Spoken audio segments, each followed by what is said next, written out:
मराठा आरक्षणासंदर्भात आजपासून मुंबई हायकोर्टात सुनावणी। न्यायमूर्ती रवींद्र घुगेंच्या नेतृत्वाखालील त्रिसदस्यीय पूर्णपीठ सुनावणी घेणार। सुधाकर बडगुजर यांना पक्षात घेऊ नका, सीमा हिरेंची फडणवीसांसह बावनकुळेंकडे मागणी। सीमा हिरेंकडून मुंबईत फडणवीसांची भेट। रायगड किल्ला परिसरातील धनगर समाजातील 24 लोकांना अतिक्रमण काढण्याच्या नोटिसा। पडळकरांनी नोटीस फाडून टाकल्या।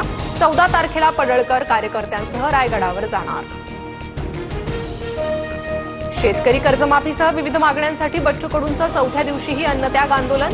आज जरांगे भेटणार, तर काल पवार आणि बावनकुळेंचा बच्चू कडूंना फोन। स्थानिक प्रश्नांसाठी आज छत्रपती संभाजीनगरमध्ये ठाकरेंच्या शिवसेनेचा ट्रॅक्टर मोर्चा। अंबादास दानवे ट्रॅक्टर मोर्चात सहभागी होणार। पाकिस्तानने पुन्हा कुरापती केल्यास पाकिस्तानात घुसून प्रत्युत्तर देऊ, परराष्ट्र मंत्री एस जयशंकर यांचा थेट इशारा।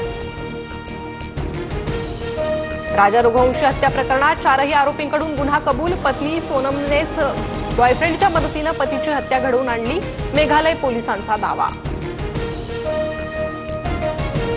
पुण्याच्या इंदापुरातील पोलीस हवालदार विष्णू केमदारणे बेपत्ता। केमदारणेंच्या चिठ्ठीतून पोलीस निरीक्षक सूर्यकांत कोकणेंवर धमकी दिल्याचा आरोप। महाराष्ट्रात नव्या 89 कोरोना रुग्णांची नोंद। मुंबईत सर्वाधिक 32, पुण्यात 23 तर ठाण्यात 3 रुग्णांची भर। राज्यात सध्या 615 सक्रिय रुग्ण।